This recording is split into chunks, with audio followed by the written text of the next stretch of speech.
Hello and welcome everyone to What We Know. My name is Jake and I am here with my amazing and wonderful co-host Sam Delev. On today's episode, we're going to do, I guess it's not really something different because technically we already have another episode that is the same thing, but it just hasn't come out yet.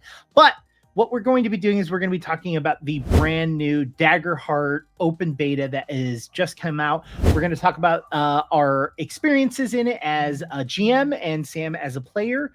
But before we get into that, let's talk about what is Daggerheart.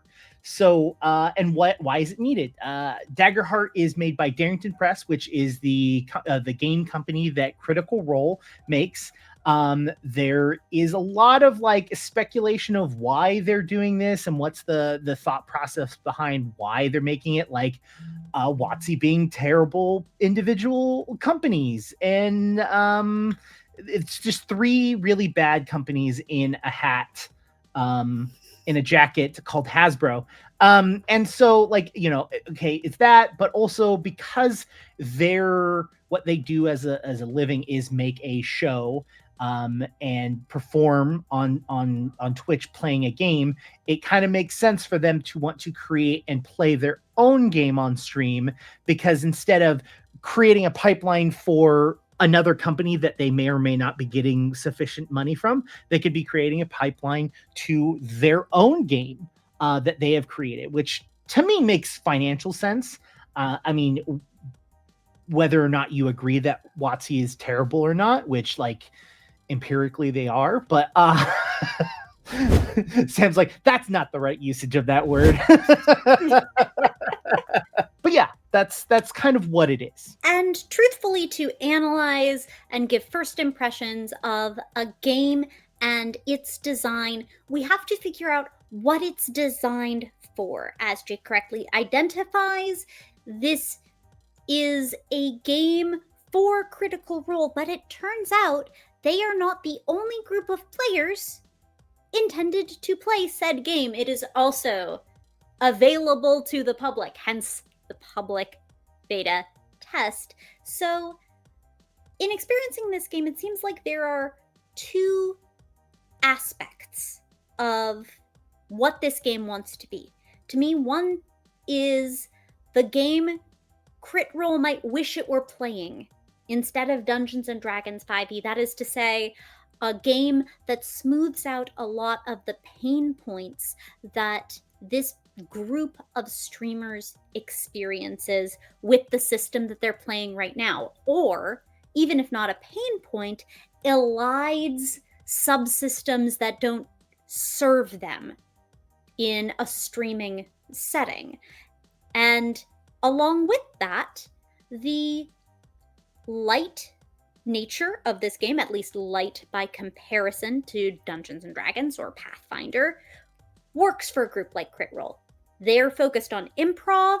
They're not there for the rules nerding necessarily, and so it means that where there are ambiguous or fuzzy or figure out what works for your table kind of rules like we see in the Daggerheart playtest, that works for them because that is the kind of game that works for that table. But in terms of what that's like for the rest of the public, this game seems to me to be targeted as a potential candidate for the generic Saturday TTRPG night with friends and a pizza game, in that it focuses on being easy for players to pick up, again, elides a lot of potential pain points, things that facilitate easy streaming, also facilitate easy casual play among a bunch of buddies. So while Daggerheart doesn't have the same tactical depth or character optimization as a game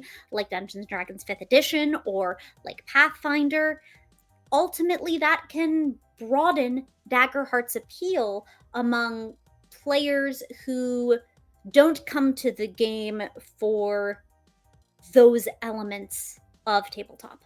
I agree. I agree completely.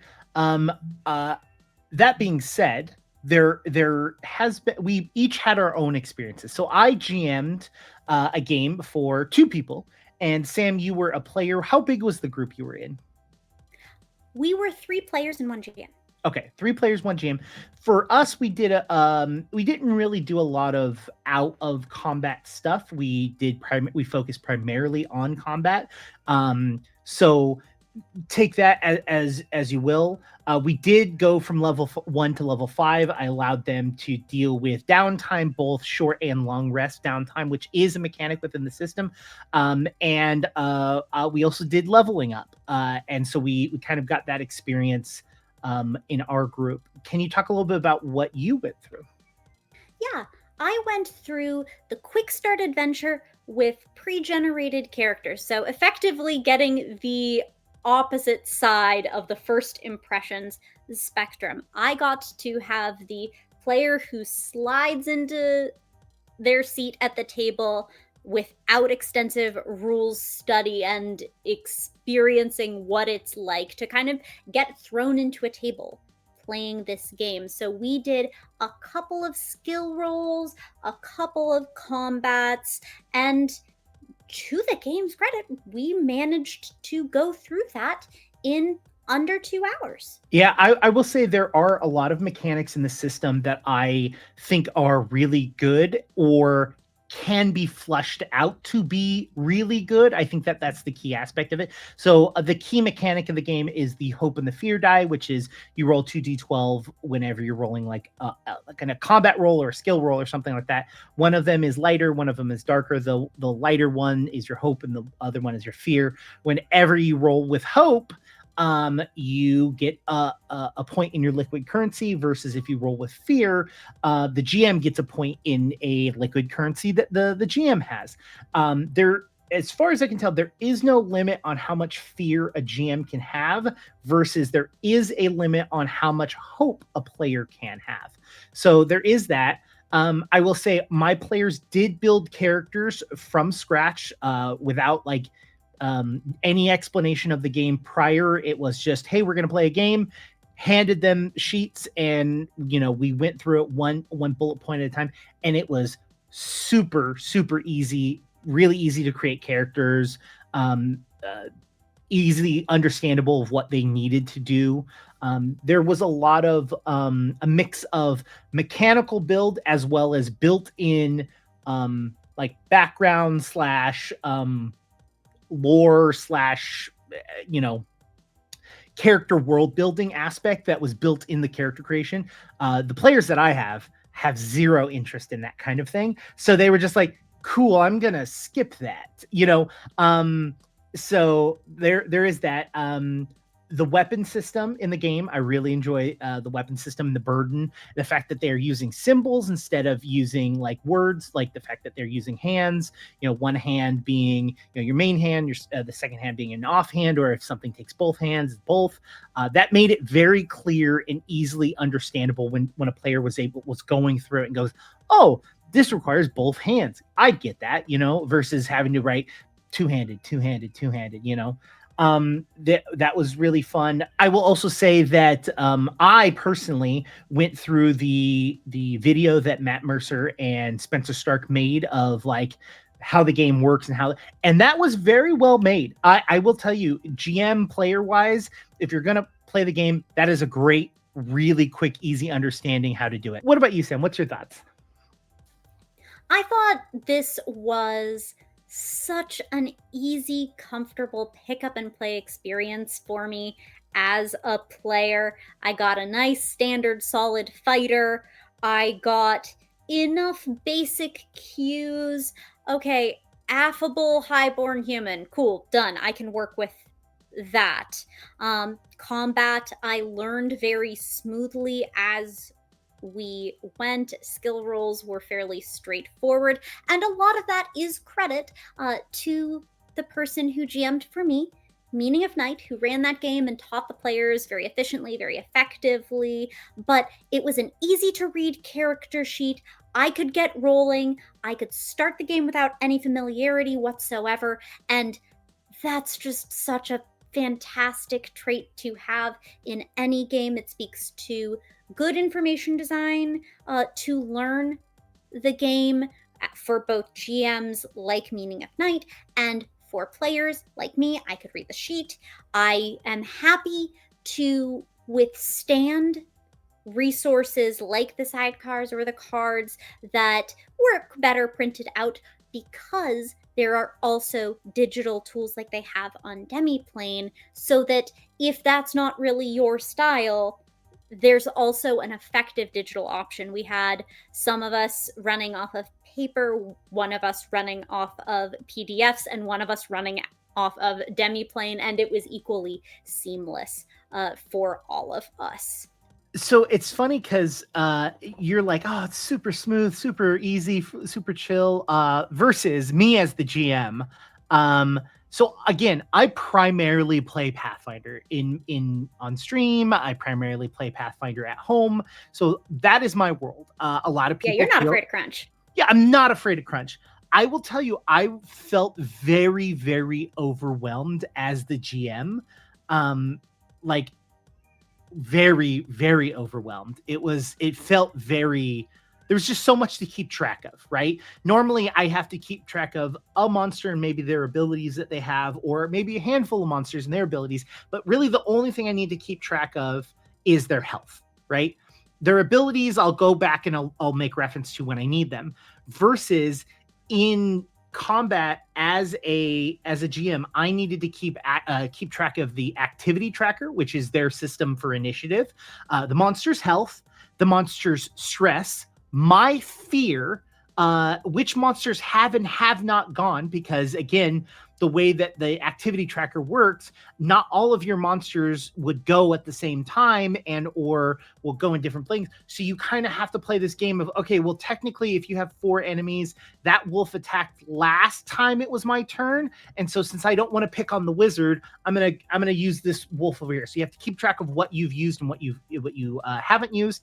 And then some monsters, especially as you go higher up, have something called counters, where like they might have an ability that works, but it can't happen again for another certain amount of time, or something has to happen a certain amount of times for them to be able to do it again. So, for example, when I was playing, I put them against a Hydra.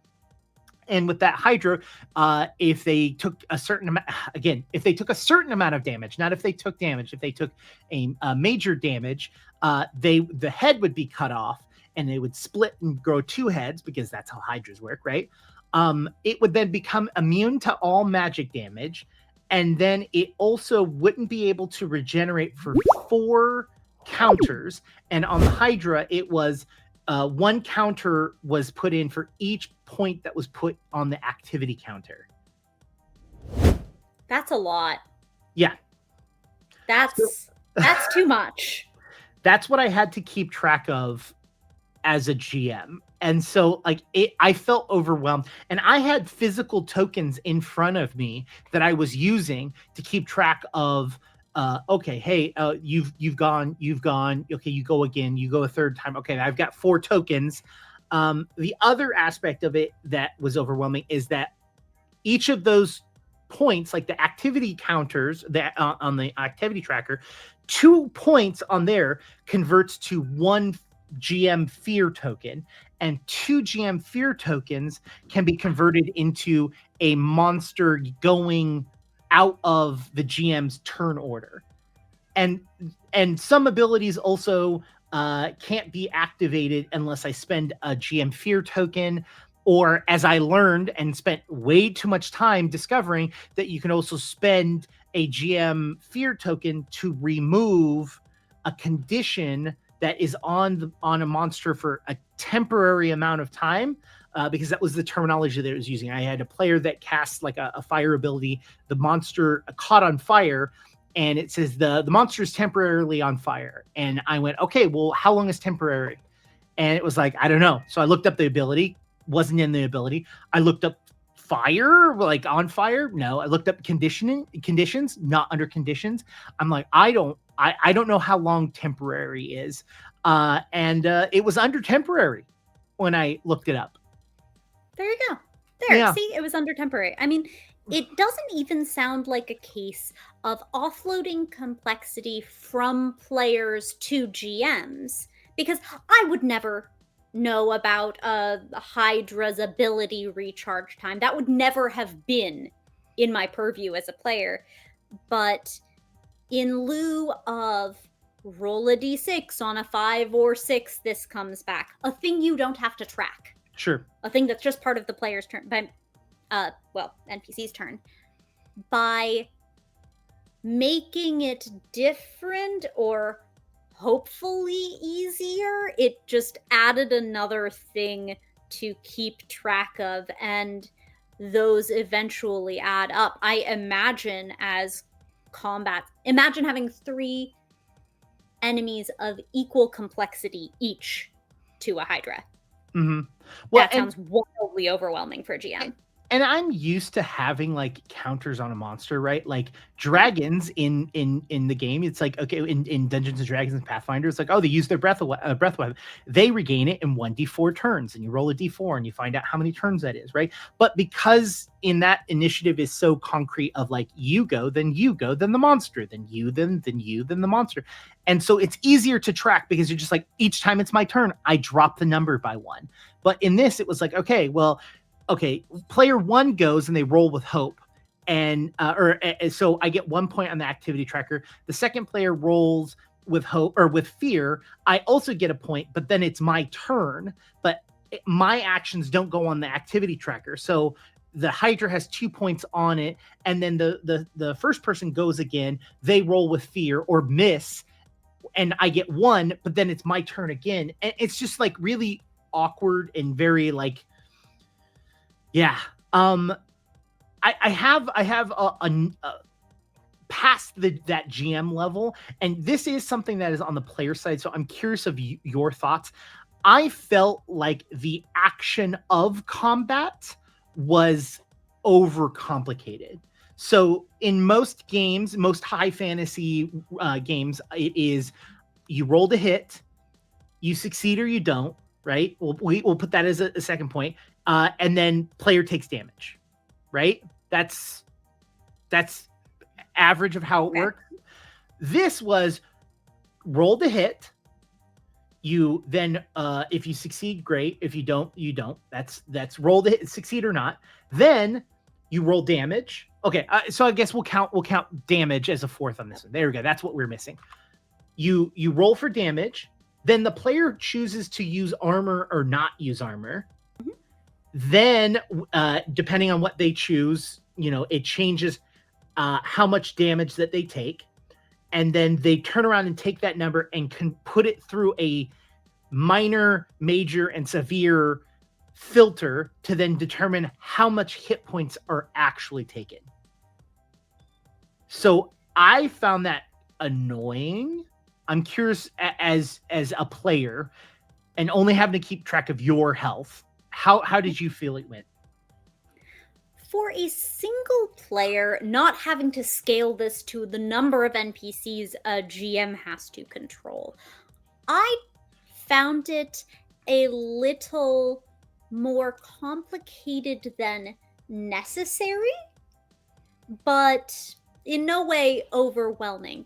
The layers of stress and soak from armor and hit points might seem like a little more than we need for a game that's trying to be a little more streamlined, but it's also not more complicated than damage in Star Wars or comparable TTRPGs, which have soak and in the vehicles also armor, which isn't the same thing, and mechanical stress and hit points as separate currencies.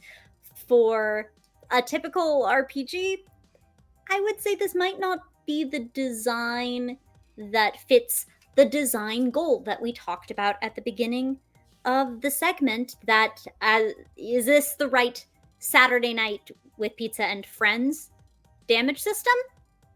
Maybe not. Was it all that bad? It was fine for me as a player. Couple beers. And I found my own turn to go quite smoothly. Attack, do damage, maybe a special ability or exception-based rule, and move on. My turnaround time as a warrior, admittedly, usually the most straightforward kind of character to just get a quick turn in and out. It did at least deliver on that. Sure. So my players, we had a warrior and a spellcaster. The kind of complaints that I got from them was that when it came to being hit or not being hit, there wasn't really a big difference. So the warrior had, I think it was 11 for their evasion, and the caster had 9 for their evasion. So they were getting equal amounts of hit, which they weren't huge fans of like, oh, but I'm supposed to be the beefy tanky warrior and we have the same amount of hit points, but I'm getting hit more often. Like I'm getting hit just as often as they are. And yeah, they had armor that could drop it down, but they're still getting hit so frequently that like they're still losing hit points each time. You know, they're still losing 1 hit point each time they're getting hit, even if they do use their armor, especially at level 1 when they both only have 3 uses of their armor. Yeah, one of them, their armor was 3 and the other one was 5, but that didn't, you know, drop it down to 0 every time or reduce it. So they both were kind of a little, not, I don't want to say miffed, but it's like, okay, well, that person can attack from a far away, and I'm having to go up close, and I'm still getting hit very frequently, and I still only have 3 uses of my armor. Like, I don't really see the benefit of being a warrior, other than like mechanically they don't see the benefit of being a warrior. Like thematically, yes, but you could theme everything any way you want. You know what I mean? Like, so We so have that much larger swings in our evasion numbers. I was the low at 9,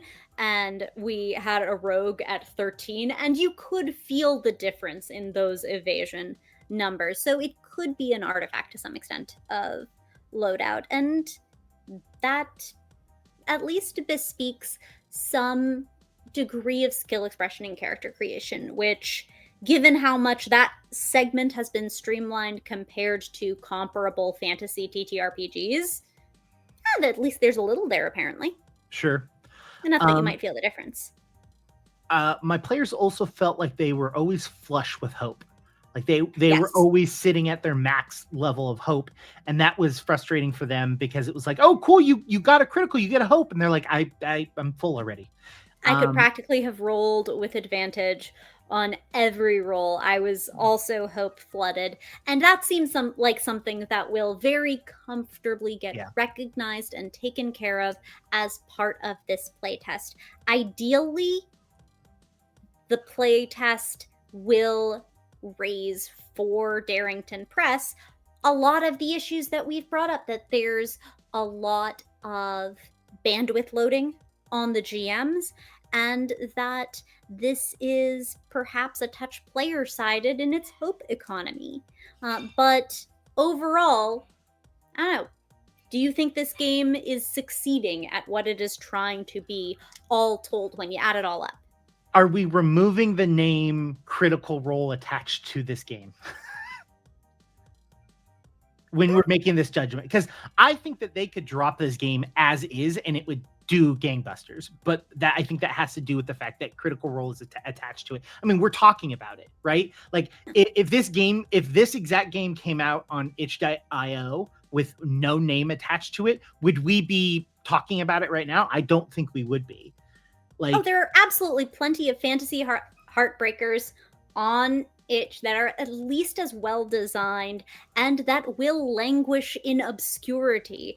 Unquestionably, Daggerheart is getting more attention for its marketing and the brand behind it compared to similar indie TTRPG products. That said, from a game design perspective, do we think this is successful at, say, being the game Crit Role would rather be playing than 5e, or being a good Saturday night pizza and TTRPG game? I think this will be great on Crit Role, because one of the reasons why they switched to D&D 5e is because they didn't want to do the math on screen, because they felt like that would be a bad like interaction for a stream. So that doesn't really exist very much in this game, especially like the way that you do the 2d12 rolling. Like you're supposed to also roll like little chips for how many bonuses that you have for that. So like all of the number, it's just addition. It's all right there, you know? So I feel like yes, I think that this is a great interaction for them for their show. Um, I think it's going to do well because Critical Role is attached to it. Do I think that this is a good pizza and beer game to like throw together? Yes. I also think Morkborg is also that game. Um, I think it can be better, and I want it to be better. And I want to get that. I want to be clear with that. Is I want this game to be significantly better because I think having another competitor in this industry is only going to bring the industry as a whole up. It being just D&D, and then the very next competitor being Pathfinder, which is like a tenth, if that, of the numbers, is not really competition. You know what I mean? It's really, really, really not competition. And so I really want to see this game do well. And I want to see people just pick it up and start playing it. And, maybe pizzas and beer or at their local a barcade or whatever, I do think that that could be there. And I hope that they get that. I don't think that where it is currently at is that game, because I feel most games are pulled by a GM. I think there are tons of D&D 5e players, people that want to play D&D, but games don't happen unless you have a GM. I feel like if you are putting as much pressure on the GM as this is, you're not going to get as many people willing to GM it because there's a lot to keep track of. And yes, I didn't play in Demiplane, which I feel like might make it a little easier for the GM if there are ways to calculate or keep track of things. But I think that if we're going to go and meet up at our local game shop and play, I don't think this is going to be picked up as much as D&D or Pathfinder, because I feel like D&D is rules medium and Pathfinder is rules heavy, and this fits in this really awkward space of like it's rules light except for all of this.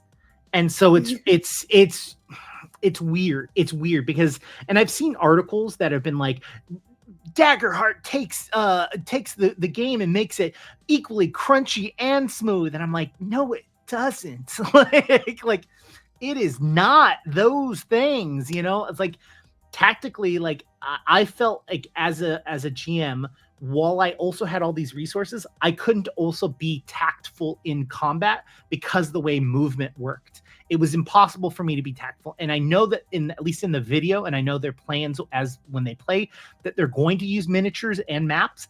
I don't know how they're going to do that with the current rule set. So as of right now, no. Do I think it could be? Absolutely. It seems like the corrections from beta to release version that would be required to get it over the line to be a GM friendly product are non-intrusive enough that it's possible to make it happen, and it's even likely to make it happen. And for me, I do think this has the potential for broader appeal and to be a better game for Saturday night TTRPGs than the options that currently have the most buy-in right now.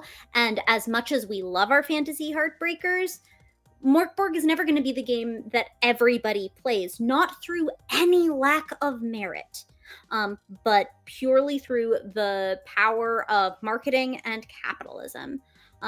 Daggerheart has a chance, and I think it's better not just for the design space to have more competitors, but for the TTRPG community to be trying more games, to try a game without initiative, which is a staple of many indies, but clearly based on reaction to Daggerheart, new to a lot of people. I think it has a lot of potential as the Saturday night game, and I think it could occupy that niche very successfully. I think it has a good shot at doing so, and I'm looking forward to seeing the changes that Spencer Stark and the rest of the team make in response to this public beta to see if we get it over the line for the couple of pain points that still are a part of the system. Ultimately, will I play it again? Sure. I'll play it if it's the thing my buddies are playing. In the same way that I will hop onto Helldivers 2 if Jake or the Noir Enigma are around. I'm not going to stay up late at night thinking about Daggerheart, but that's true of most game systems. The magic ends up happening at the table, and while the system can facilitate, uh, really, if this is what's right for your table, I think folks should go for it. All right, I'm gonna ask you a question, okay? And I want you to know before I ask this question, it's not a serious question. How mad are you going to be when people start saying, "Wow, I think Daggerheart is so original with all of these new rules that don't exist anywhere else"? I'm so excited for them to discover when that won't be the case. And don't get me At wrong. least for mad, I think is the answer. How mad for mad. There you go. And don't get me wrong. I think that if you see a rule in a game that is great and you like it, steal it. Use it for your game. Yoink it.